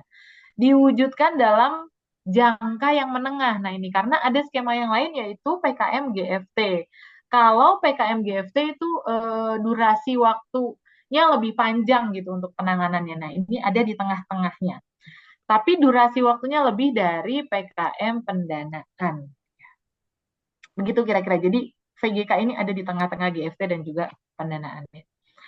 Ini ada contoh yang ada di panduan tahun lalu. Contohnya ini, membuat inovasi ruang pertunjukan gamelan. Nah, jadi di sini video yang dibuatnya bukan hanya menggambarkan teknis ruang virtual pertunjukannya saja, tapi ada kaitannya dengan kondisi para senimannya, terbantu perekonomiannya, kemudian bagaimana kehidupan sosialnya jadi boleh meningkat, lalu budayanya, dari segi budayanya juga jadi lebih lestari gitu, karena ada inovasi ini. Jadi bukan hanya membuat inovasi metaverse untuk ruang virtual gamelan saja. Kemudian yang kedua, makanya tadi disampaikan bukan hanya membuat merancang alat ya. Smart glasses ini berkontribusi terhadap perkembangan pariwisata. Nah, fokusnya jadi bukan teknis teknologi smart glasses-nya, tapi smart glasses-nya ini dikaitkan dengan pariwisata. Jadi misalnya pariwisatanya semakin meningkat, kemudian ada kemudahan interaksi dengan wisatawan, kemudian jadi kepariwisataannya bagus, UMKM juga menjadi lebih bagus, karena alat smart glasses-nya selain keren juga tampilannya gitu ya, ini juga bisa menerjemahkan berbagai bahasa, kan menarik ya. Itu menjadi solusi untuk gap dari kondisi pariwisata. Oke, untuk PKMK, tadi PKMK ini adalah PKM kewirausahaan. Ini merupakan PKM yang berfokus dalam menciptakan aktivitas usaha. Jadi yang dibuat apa? Kreativitas produk usaha. Ada 2 jenis nanti. Yang dibutuhkan. Nah, ini sangat bagus sekali kalau yang dibutuhkan masyarakat. Kemudian berkesempatan merealisasikan ide yang kreatif dari produknya serta meningkatkan kompetensi, wawasan, pengalaman dalam berwirausaha. Jadi akan sangat baik sekali jika ini juga bisa menjawab kebutuhan pasar. Hanya ada sedikit penekanan mengenai jangan sampai mematikan usaha UMKM yang ada seperti itu ya. Jadi makanya lebih kreatif. Jadi ada sesuatu yang baru juga. Lalu PKMK ini dilaksanakan dalam durasi tadi sudah sempat disinggung ya, disampaikan 3-4 bulan efektif baik di dalam kampus maupun di luar kampus. Tahapannya bagaimana? Yang pertama, tim mahasiswa nanti membuat ini. Nah, ini penting, analisis adanya kebutuhan dan peluang pasar. Tadi disampaikan, makanya ada kolaborasi ya. Ini harus disampaikan mengenai analisis adanya kebutuhan pasar dan peluang. Jadi, ini kurang lebih butuh waktu ya, dan akan menjadi lebih baik jika yang mengerjakan tim mahasiswa ini adalah di prodi yang sesuai gitu ya, belajar tentang analisis dan kebutuhan peluang pasar. Kemudian yang kedua baru kreativitas dari usahanya, seperti apa, entah itu dari produknya, sistem delivery-nya, ataupun bentuk jasanya. Kemudian juga dalam menyediakan kebutuhan pasar tersebut. Lalu yang ketiga, yang terakhir, ini bentuknya bisa barang ataupun jasa yang menunjukkan kepakaran tim mahasiswa. Jadi akan sangat baik sekali misalnya mahasiswanya di prodi tertentu, misalnya AN ataupun misalnya di sipil atau misalnya di teknik kimia, disesuaikan dengan produk yang dihasilkan terkait teknologi. Misalnya kalau di teknik kimia di bidang saya itu ya produk-produk teknologi ya yang bisa dibuat gitu. Oke, nah ini dia jenis komoditasnya. Tadi juga ini sudah disampaikan oleh Bu Ani. Kalau untuk makanan tidak disarankan begitu ya Bu ya. Jadi karena sudah cukup banyak. Tapi tahun lalu sempat ada yang bertanya, menanyakan gimana kalau makanannya makanan kucing, bukan makanan orang. Nah itu mungkin agak lebih berbeda gitu kan. Sekarang juga banyak ya untuk itu. Inovasi makanan tapi bukan untuk orang. Karena kalau untuk makanan kayak cireng, dari mulai, wah yang aci-aci gitu kan udah banyak banget ya. Cimot, cimbot, cireng, cimol, semua yang berbau ci. Itu biasanya khas dari Jawa Barat. Kemudian di sini ada, jadi intinya baru dan juga bisa juga yang ada tapi ada modifikasinya. Jadi bisa produk baru, produk jasa baru, ataupun jenis penjualan yang baru. Kalau jasa bisa konsultasi, IO, ataupun bentuk-bentuk pengolahan data. Oke, baik. Mungkin itu saja dari saya. Terima kasih Bapak, Ibu, dan juga mahasiswa. Saya kembalikan ke moderator. Baik, terima kasih Bu Lydia atas pemaparan tentang PKM kewirausahaan dan juga PKM VGK ya Bu ya, video gagasan konstruktif. Baik, untuk berikutnya di skema PKM insentif yang akan disampaikan oleh Bapak Haris. Apakah Bapak Haris sudah bersama kita? Cek, suara saya terdengar Pak Yazid? Sudah cukup Pak. Pak Haris akan menyampaikan PKM gagasan futuristik tertulis dan PKM artikel ilmiah ya Pak. Ya, Mangga, dipersilakan Pak Haris. saya izin share dulu.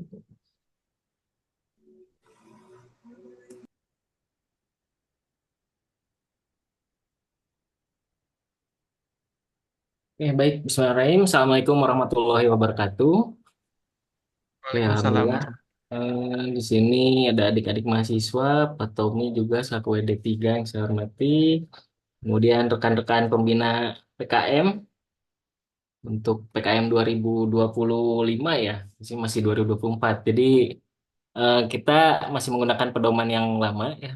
Seperti tadi disampaikan Bu Ani, pedoman masih yang 2024, tapi nanti jika sudah terbit yang 2025, tentu kita akan menyesuaikan dengan pedoman yang terbaru. Oke, di sini saya akan menyampaikan terkait PKM karya tulis atau PKM insentif ya. Jadi tidak ada kegiatan yang harus dilaksanakan setelah proposal disetujui ya. Jadi langsung mendapatkan dana pure kalau tahun 2024 ini 2,5 juta. GFT sendiri dari singkatan dari gagasan futuristik tertulis, sedangkan untuk AI artikel ilmiah ya. Panduan. Oke. Jadi ada 8 untuk kegiatan pendanaan ya, tadi sudah disampaikan beberapa skema PKM, beberapa mungkin ada yang belum nanti menyusul. Dan untuk kesempatan saya kali ini, saya akan menyampaikan terkait karya tulis atau PKM insentif dari ada 2 skema ya, tapi nanti kita lihat apa perbedaannya. Ini untuk timeline yang tahun ini, jadi untuk persiapan tahun depan, adik-adik mahasiswa bisa mulai bersiap dari sekarang ya, kita lebih maju persiapannya untuk harapannya supaya 2025 nanti lebih banyak proposal yang didanai dan juga lebih banyak kegiatan apa tim PKM yang nantinya lolos PIMNAS dan mudah-mudahan insya Allah akan mendapatkan medali. Jadi diperkirakan di bulan Februari, tapi kita belum tahu kapan. Sedangkan untuk insentif biasanya pengumumannya lebih mundur ya, karena yang didahulukan itu yang pendanaan, karena ada kegiatan yang harus dilaksanakan selama kurang lebih 3-4 bulan. Sedangkan insentif kan tidak ada kegiatan yang harus dilaksanakan, jadi pengumumannya lebih mundur eh, dari terakhir pengumpulan proposal gitu. Ini tadi kurang lebih sudah dijelaskan ya, insentif 2,5 juta dan luarannya itu ya hanya nyusun proposal di awal saja gitu ya. Kalau untuk PKM GFT itu artikel gagasan, sedangkan untuk AI itu artikel ilmiah. Nah, yang membedakan dari GFT dan AI ini, dua-duanya nanti sama-sama menyusun proposal ya, yang satu gagasan, yang satu artikel ilmiah, namun nanti muaranya berbeda. Kalau adik-adik mahasiswa ingin ikut ke PIMNAS, berarti ikutnya yang PKM GFT. Karena yang AI ini tidak diikut sertakan ke PIMNAS. Jadi langsung luarannya artikelnya akan masuk ke proceeding atau jurnal yang dikelola oleh tim Belmawa atau Puspresnas, Pusat Presentasi Nasional. Sedangkan GFT itu nyusun proposal, kemudian jika nanti memenuhi passing grade, akan diikut sertakan di PIMNAS untuk melakukan presentasi dan membuat poster. Jadi itu yang membedakan. Kemudian terkait kuota juga ada klasterisasi waktu di perguruan tinggi akademik itu ada klasterisasi, cuman memang di diksi sempat bebas kuota gitu ya, karena memang kuotanya kadang tidak terpenuhi.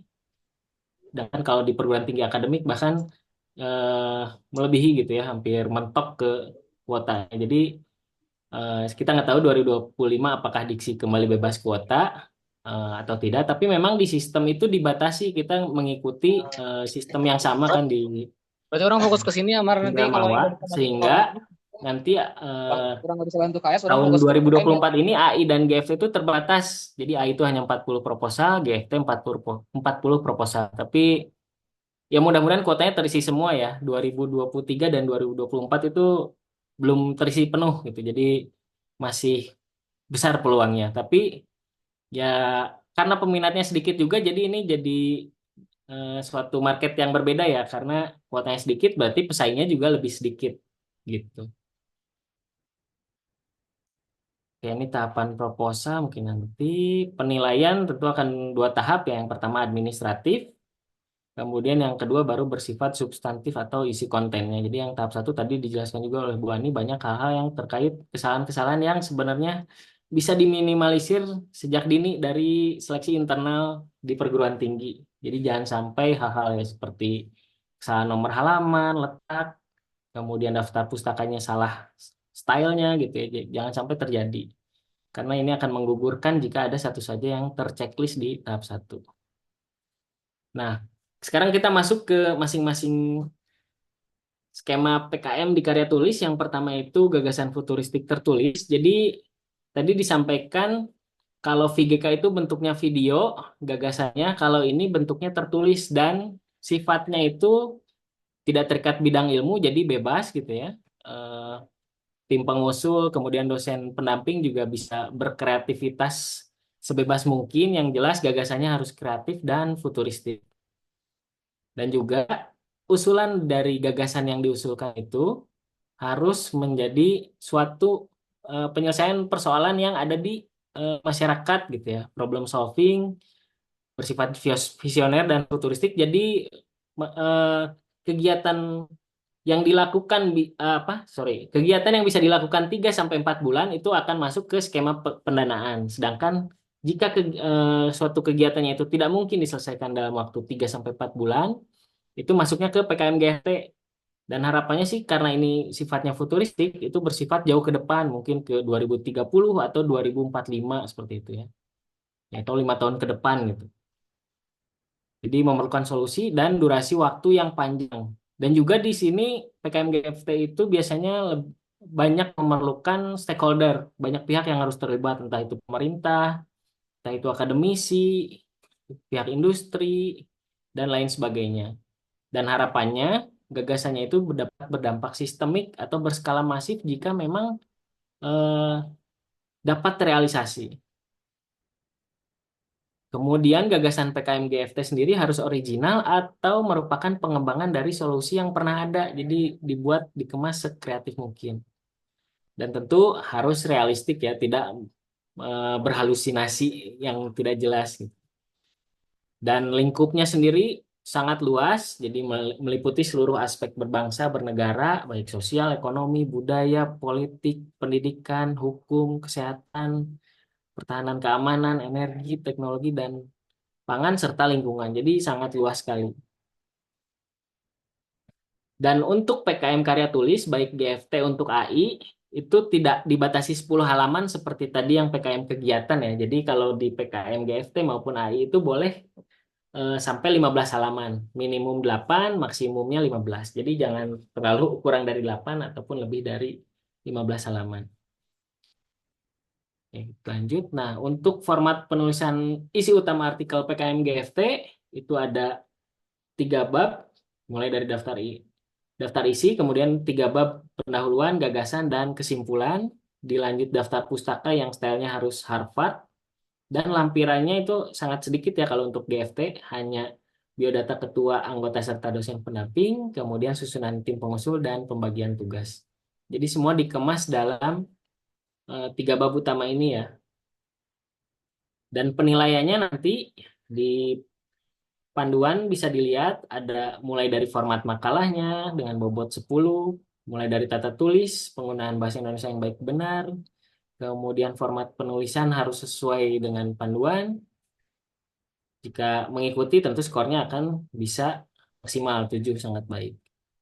Kemudian kriteria berikutnya terkait gagasannya, apakah visioner, futuristik, unik, bermanfaat, kemudian dapat direalisasikan gitu ya. Dan skalanya juga apakah besar atau seperti apa gitu. Jadi ini bobot yang paling besar, 35 gagasan. Kriteria berikutnya terkait tahapan solusi. Jadi tahapan solusinya mulai dari ketepatan solusinya, pemanfaatan iptek yang digunakan, kemudian keterlibatan pihak terkait, siapa saja yang terlibat di gagasan yang diusulkan, kemudian jangka waktu realisasi gagasannya apakah nanti sesuai gitu ya atau tidak. Ini bobotnya terbesar kedua, 30. Dan kriteria berikutnya terkait sumber informasi, apakah sesuai dengan gagasan yang ditawarkan atau ternyata malah tidak relevan. Kemudian sumber informasinya juga harus akurat dan juga mutakhir. Jadi itu untuk terkait sumber informasi dengan bobot 15 poin. Dan terakhir kesimpulan terkait prediksi dampak terrealisasikannya gagasan. Hingga total 100 untuk bobot dan skornya paling besar itu 7 sehingga skor maksimum itu 700. Oke. Kemudian untuk PKM AI, ini artikel ilmiah. Artikel ilmiah itu untuk tujuan utamanya membantu menyediakan media bagi mahasiswa untuk membuat artikel ilmiah dari hasil kegiatan akademik oleh tim yang mengusulkannya. Jadi ini sehingga harapannya dapat tumbuh minat dan kemampuan menulis artikel ilmiah khususnya untuk mahasiswa. Dan topiknya itu meliputi kegiatan Tridharma perguruan tinggi, jadi keseluruhan aspek di kampus ya, pendidikan, penelitian, dan pengabdian kepada masyarakat. Jadi kegiatan-kegiatan yang telah dilaksanakan, kegiatan ilmiah yang telah dilaksanakan, baik pendidikan, penelitian, pengabdian masyarakat, yang dilakukan oleh kelompok mahasiswa itu dapat dituliskan sebagai artikel untuk diusulkan di PKMAI. Dan artikel ilmiah ini bukan suatu naratif review ya, jadi mereview karya ilmiah lain kemudian dibuat narasinya, itu bukan seperti itu. Dan ini juga sama, halamannya itu 8 sampai 15 halaman ya, mulai dari pendahuluan sampai dengan halaman terakhir daftar pustaka. Jadi lebih leluasa untuk penulisan di karya tulis, tidak dibatasi 10 halaman. Oke, sistematikanya yang jadi catatan utama, marginnya sebenarnya hampir sama dengan yang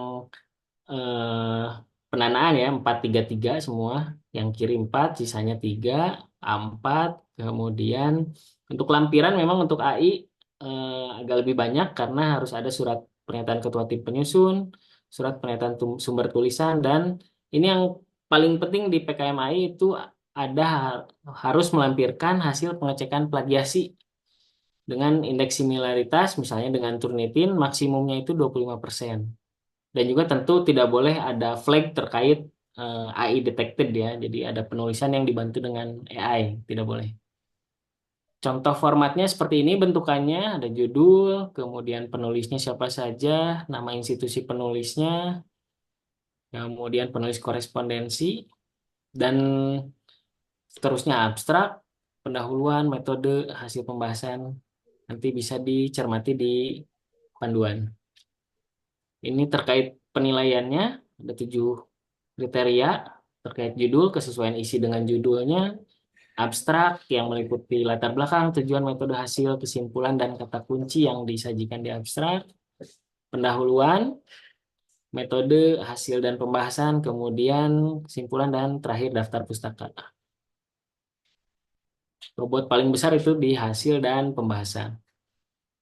Nah, ini beberapa tools yang dapat Anda gunakan untuk mendukung membuat proposal yang berkualitas. Ini tidak hanya untuk karya tulis ya, PKM skema karya tulis, tapi bisa juga kalian gunakan untuk skema PKM pendanaan untuk mencari referensi yang berkualitas.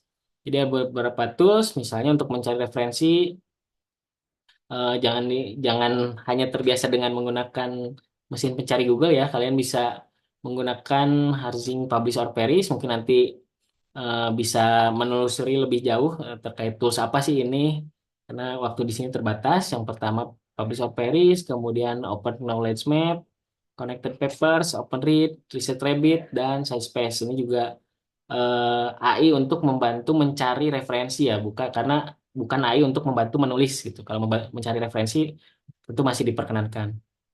Kemudian terkait penulisan nanti harapannya menggunakan Word ya, baik yang offline ataupun online, tapi harapan bisa saling berkolaborasi jadi simultan. Kalau biasanya kan adik-adik mahasiswa yang simultan itu pakainya Google Docs ya, tapi akan terkendala nanti ketika ekspornya ke Word. Dan harapannya menggunakan Mendeley atau Zotero untuk manajemen referensinya, sehingga memudahkan supaya stylenya itu konsisten menggunakan Harvard style, kemudian juga citasi dan daftar pustakanya atau bibliografinya akan sinkron gitu, tidak ada yang terlewatkan. Kemudian untuk kolaborasinya silakan bisa menggunakan Teams ataupun Microsoft 365 yang sudah difasilitasi oleh Polban. Sehingga nanti dengan Word 365 itu kalian sign in, kemudian bisa menggunakan aplikasi Word Desktop untuk berkolaborasi secara real time. Jangan pakai Google Docs ya. Oke, kemudian mungkin itu. Terima kasih atas kesempatannya. Itu yang bisa saya sampaikan. Saya kembalikan ke Mas Yazid. Ya, baik, terima kasih banyak Pak Haris setelah pemaparannya tentang PKM insentif bidang AI dan juga bidang GFT. Untuk yang sesi terakhir akan disampaikan oleh Ibu Rahil. Bu Rahil mangga akan mempresentasikan tentang mekanisme seleksi internal Polban dan juga PKM RE ya. Oke, Dan baik Pak Zi. Ini waktunya sudah sangat sudah sangat mepet. Jadi ini saya buru-buru saja ya, hal penting, dan saya yakin mahasiswa Polban itu akan membaca buku panduan ya. Jadi sukses kiat PKM itu adalah membaca buku panduan dengan cermat. Karena apa yang dituliskan di buku panduan semua nanti akan menjadi poin penilaian. Oke, baik, saya share screen mungkin sedikit aja ya. Saya akan mempercepat presentasinya. Nah, baik ya. Nah, ini untuk PKM pengabdian kepada masyarakat ya. Adik-adik perlu memerhatikan ya perbedaan PKMPI dan pengabdian masyarakat. Sebelumnya mungkin Bu Happy telah menyampaikan ada namanya PKM penerapan IPTEK. Nah, PKM penerapan IPTEK itu mitra produktif ya. Nah, sedangkan untuk PKMPM, pengabdian masyarakat, itu mitranya harus mitra non-produktif. Misalnya, adik-adik ingin melakukan suatu kegiatan, ya, membantu, katakanlah UMKM masjid. Nah, UMKM masjid itu dinyatakan sebagai mitra produktif. Jadi, kalau adik-adik mengusulkan UMKM masjid ya membantu UMKM masjid sebagai mitra PKMPM maka adik-adik akan digugurkan proposalnya karena salah skema. Nah, itu yang paling harus diperhatikan jika adik-adik ingin mengajukan PKMPM. Nah, kemudian hal penting lainnya ya, PKM pengabdian masyarakat dan juga PKM penerapan IPTEK, mitra yang diharapkan adalah mitra di luar kampus ya. Jadi kalau adik-adik ingin mengajukan PKMPM dengan mitranya adalah Polban, nah maka itu juga akan digugurkan. Jadi ada syarat minimal wilayah dan maksimum wilayah mitra seperti itu. Jadi nanti silakan baca buku panduannya untuk masing-masing dan perlu diperhatikan bahwa setiap skema itu punya karakteristiknya ya dan jangan sampai salah skema ya. Nah, kembali lagi untuk sistematika penulisan proposal, setiap skema itu mempunyai aturannya sendiri dan nanti harus diikuti. Karena jika ada sistematika yang tidak persis sama dengan pedoman PKM yang diusulkan, maka itu akan digugurkan ya. Dan sekarang harus sudah mulai berlatih adik-adik ya. Silahkan nanti mempelajari ya form penilaian proposal untuk setiap skema atau skema yang diusulkan ya. Jadi kita harus sudah mulai berstrategi seperti itu. Nah, jadi langsung saja untuk PKM selanjutnya itu ada PKM riset eksakta dan riset sosial humaniora ya. Kita kan sudah tahu ya kalau riset eksakta itu ya untuk bidang kajian eksakta termasuk kesehatan, MIPA, agroteknik ya. Jadi adik-adik yang dari program studi rekayasa di Polban jika ingin mengajukan penelitian ya, maka disarankan ke riset eksakta. Sedangkan non rekayasa seperti administrasi niaga dan juga dari akuntansi, bahasa Inggris, maka disarankan jika tertarik melakukan riset, maka mengajukan ke PKM Riset Sosial Humaniora. Nah, nanti silakan baca buku panduannya dengan lebih cermat ya untuk masing-masing skema ini. Dan yang sangat perlu diperhatikan untuk kedua PKM RE dan RSH ini ya. Nah, untuk penelitian itu akan sangat menitik beratkan pada state of the art ya tantangan intelektual atau novelty di sini ya. Jadi kalau untuk riset itu novelty-nya akan menjadi penilaian yang paling besar karena karakteristiknya seperti yang sudah disampaikan Bu Ani di awal ya. Riset itu adalah novelty, keterbaruannya, KC itu kemutakhiran IPTEK-nya, dan kemudian khusus untuk PKM riset eksakta dan riset sosial humaniora, fokus masalah juga menjadi poin penting, terus metode riset, kualitas data, dan kualitas luaran. Nah, untuk lebih jelas nanti silahkan dibaca ya untuk buku panduannya masing-masing. Nah, kembali lagi untuk sistematika ya, setiap PKM ya seperti RE dan RSH dia mempunyai sistematika yang berbeda dengan PKM KC dan kawan-kawan ya. Nah, nanti untuk format penilaiannya silakan dicek di buku panduan karena juga berbeda. Oke, selanjutnya saya akan menjelaskan untuk penilaian di Polban ya. Jadi seperti yang sudah disampaikan tadi ya. Aduh, sorry. Saya stop share dulu. Nah, seperti yang sudah disampaikan tadi, bahwa kita penerimaan proposal ini adalah dalam rangka untuk seleksi internal persiapan proposal tahun 2025 ya. Nah, jadi nanti proposal yang telah lolos, udah kelihatan nggak ya Mas Yazid? Nah, nanti ke proposal yang telah lolos ya, di seleksi internal, maka akan kita persiapkan untuk disubmit ke Belmawa ya, ke PKM Diksi 2025. Nah, kemungkinan setiap tahun itu biasanya antara bulan Februari dan bulan Maret pembukaannya. Nah, karena kita uh, goals-nya ingin didanai ya, bahkan kita kali ini Polban goes to Pimnas seperti kata Bu Happy ya. Jadi kita harus mulai mempersiapkan proposal kita lebih awal ya.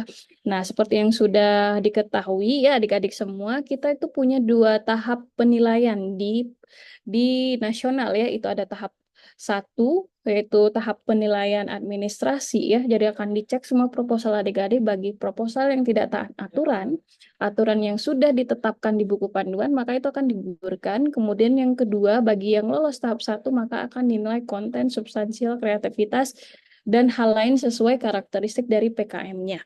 Nah, untuk seleksi internal yang akan dilakukan Polban yang kita targetkan, insya Allah semoga tidak bergeser, itu untuk penerimaan tanggal 25 sampai 20 Oktober ya, dari 25 September sampai 20 Oktober.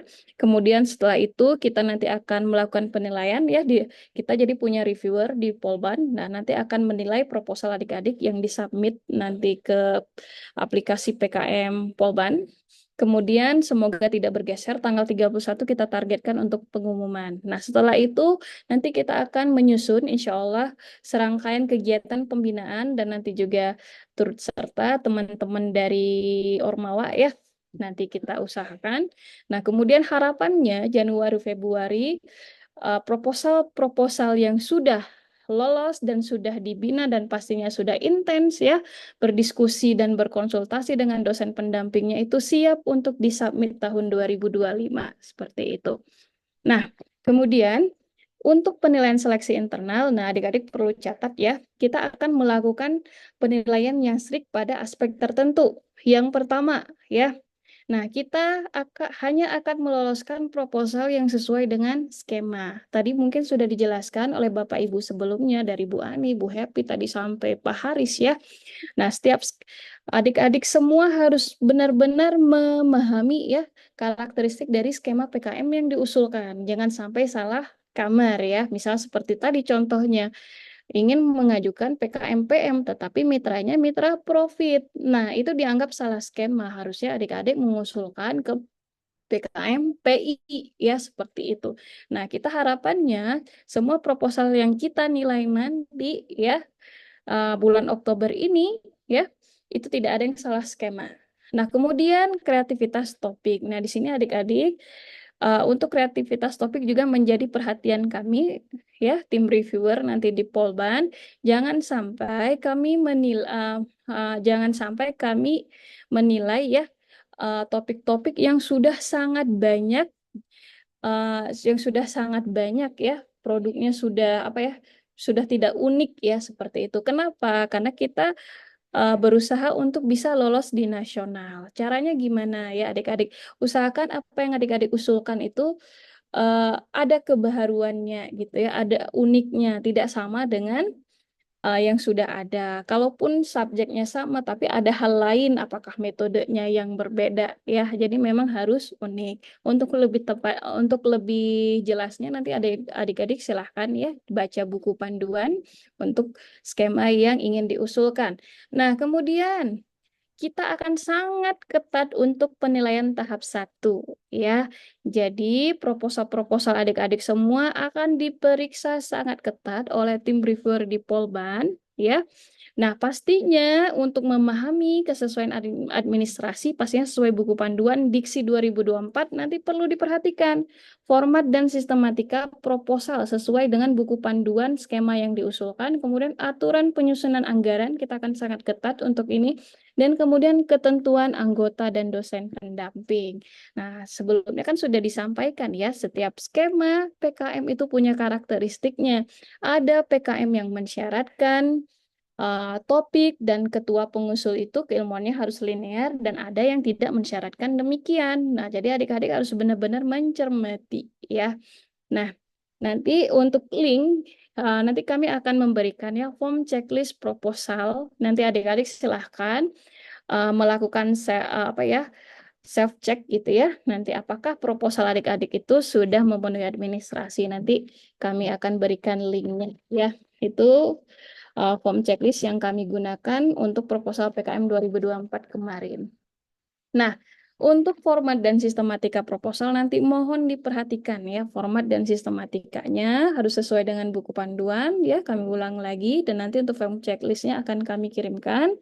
Nah, kemudian nanti proposal yang diunggah. Nah, ini perlu diperhatikan ya, proposal yang akan diunggah ke aplikasi PKM Kemahasiswaan Polban untuk disubmit harus sudah disetujui dan ditandatangani oleh dosen pendamping. Kalau tidak, maka kami gugurkan di tingkat Polban.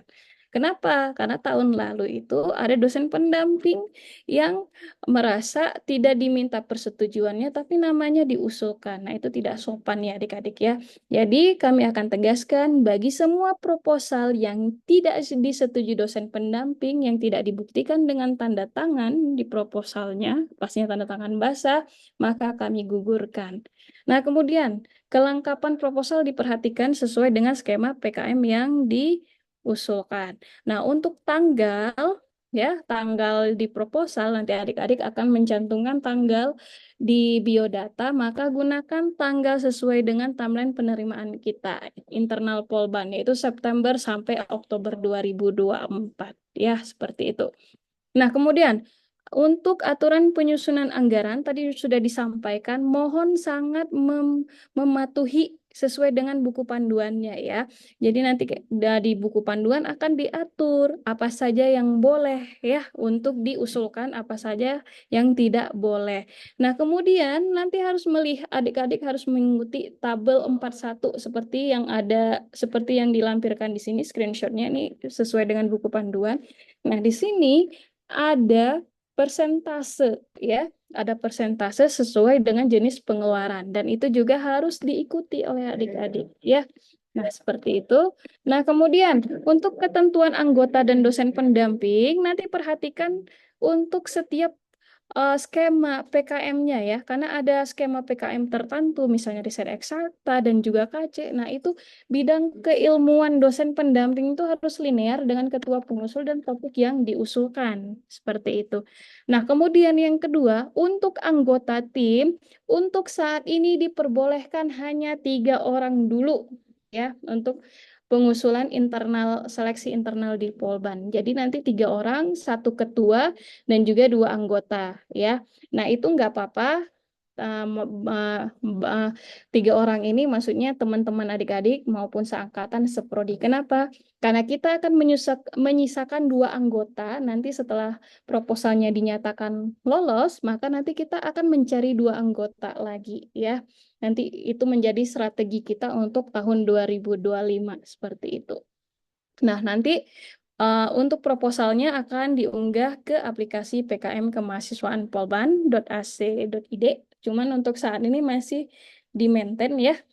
Nah, nanti bagi adik-adik yang belum terdaftar usulannya di aplikasi yang kita gunakan sudah berapa tahun ini, khususnya untuk yang baru bergabung, nanti silahkan mendaftar dulu dan kemudian setelah diverifikasi adik-adik nanti akan di-email ya username dan password yang akan digunakan untuk bisa mengupload proposal. Mungkin cukup sekian tapi kita ingin menyampaikan dulu. Nah, ini ya adalah judul-judul ya dari teman-teman kita ya yang insya Allah Oktober ini akan berangkat PIMNAS ya. Jadi adik-adik alhamdulillah tahun ini kita punya 7 tim ya yang lolos seleksi di nasional ya, lolos pendanaan dari sekian ribu, kemudian dari hasil PKP 2 akhirnya masuk ke PIMNAS dan siap untuk bersaing dengan universitas ya. Mohon doanya semoga Polban juara PIMNAS kali ini. Oke, terima kasih. Saya kembalikan Pak Yazid. Semoga sempat untuk sesi diskusi. Silahkan Pak Yazid. Baik.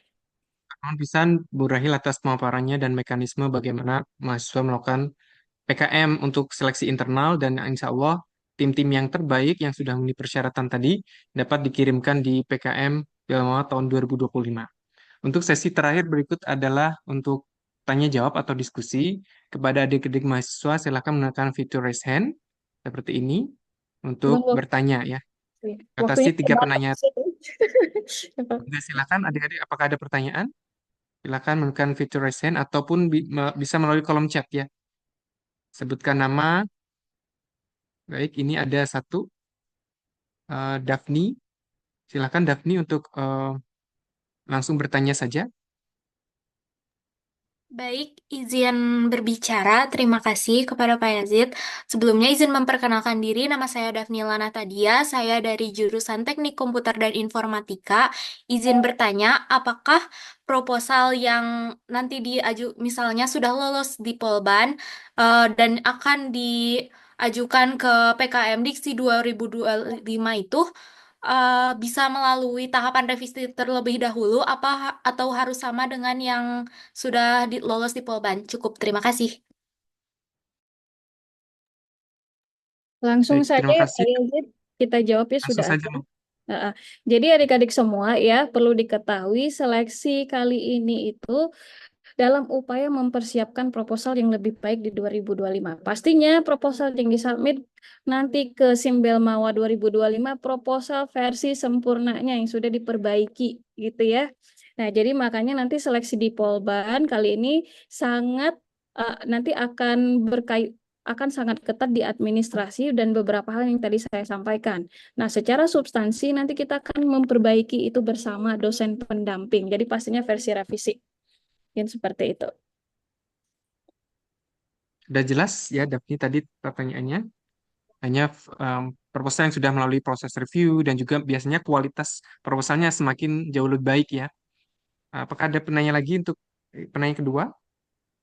Silahkan langsung saja. Tadi sudah yang resen. Mungkin sedikit dipercepat ya, karena sudah azan maghrib. Sebelumnya, Ya, saya silakan Nazwa untuk Aziza. penanya kedua. Ya, mangga Apakah Nak suara Aziza. saya terdengar? Ya, terdengar. Mangga. Oke, baik. Perkenalkan saya Nazwa Aziza dari Prodi D4 Keuangan Syariah. Izin bertanya, tadi untuk anggota yang 2 orang lagi ditambah, itu mekanismenya gimana ya? Ibu mohon maaf. Terima kasih. Ya, langsung saya jawab aja ya Pak Yazid ya. Jadi untuk sekarang 3 dulu ya. Minimal 3 tim pengusulnya. Nanti ketika dinyatakan lolos proposalnya, maka adik-adik nanti silakan cari 2 anggota lagi. Yang pertama, yaitu dari tingkat yang berbeda, dan yang kedua nanti dari bidang ilmu yang berbeda atau prodi yang berbeda nanti setelah seleksi gitu. Tapi kalau memang pada usulan saat ini timnya sudah bisa 5 dan sesuai dengan ketentuan yang disarankan, karena kan itu untuk memperoleh nilai bonus itu lebih baik ya gitu. Karena kita punya waktu untuk persiapan sampai nanti 2025. Jadi nanti semua proposal yang dikirimkan ke nasional dari Polban itu sudah 5 anggotanya dan sudah memenuhi ada lintas angkatan dan juga nanti ada dari bidang ilmu yang berbeda. Kalau untuk sekarang diperbolehkan 3 dulu dengan syarat nanti ke nasional harus ada 2 lagi. Gitu. Ya, sudah cukup jelas Nazwa dari Keuangan Syariah. Baik, terima kasih Bu Pak. Untuk penanya ketiga atau yang terakhir ya, kita batasi penanya terakhir. Apakah ada lagi? Penanya terakhir untuk adik-adik mahasiswa sebelum kita tutup. Cukup? Apakah sudah cukup? Baik, sekiranya sudah tidak ada pertanyaan lagi, terima kasih banyak atas waktu dan pemaparannya, terutama bagi para pemateri, Ibu Ani, Ibu Happy, Ibu Lydia, Pak Haris, dan juga Bu Rahil. Terima kasih banyak. Semoga dengan adanya sosialisasi ini menambahkan pengetahuan dan pengalaman bagi mahasiswa, terutama mahasiswa baru dan juga mahasiswa yang ingin mengikuti PKM. Kita terus bersinergi untuk meningkatkan kualitas proposal mahasiswa Politeknik Negeri Bandung. Akhir kalam, terima kasih banyak. Kita tutup dengan ucap Alhamdulillahirrahmanirrahim. Semoga kegiatan ini tidak hanya berhenti di sini saja. Mungkin dari himpunan, dari jurusan masing-masing bisa melakukan sosialisasi BIMTEK dan juga langsung bidding judul, cari strategi tim dan juga cari dosen pembimbing serta juga melakukan bimbingan serta clinical coach ya untuk untuk pembimbingan yang lebih intens lagi ya. Terima kasih banyak Bapak Ibu dan adik-adik semua. Kita tutup dan sampai jumpa di pertemuan PKM selanjutnya. Assalamualaikum warahmatullahi wabarakatuh. Waalaikumsalam warahmatullahi wabarakatuh. Terima kasih Bapak Ibu dan mahasiswa Ya, sekalian. izin pamit ya. Assalamualaikum. Terima kasih ya. Ya, Terima kasih Bu Ani, Bu dan Rahil, selamat Pak Yazid, Pak Bambang, Bu Ani, Bu Lydia. Waalaikumsalam. Kalau kursi kurang gimana? Kursi kurang.